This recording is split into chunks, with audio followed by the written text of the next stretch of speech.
So this is the middle seat on the Toyota Sienna minivan. It's a 2011 in this case.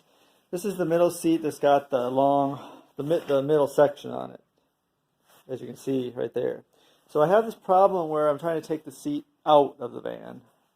And so what you normally do is you pull this lever and then you tilt the seat forward and take it out.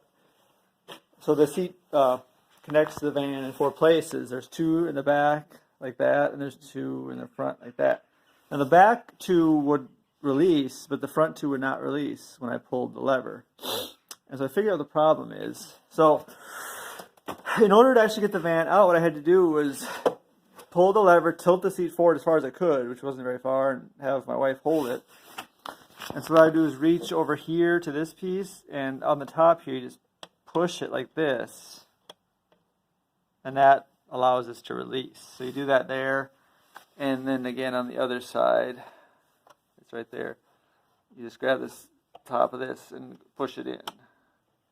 But then I figured out the way to fix that is actually right here under this seat. So here's a lever that you pull. Now right here there's these 2 plastic things here.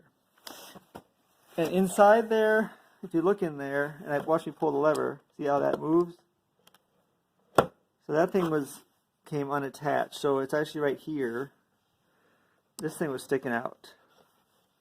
This thing was not in here, it was out here. So I stuck it back in, and then I had to stick that back in there. But then I got it to work. Actually, only one of these was loose, but that was enough to make it not work. So now it works now, and I can put it back in the van, so I'm happy.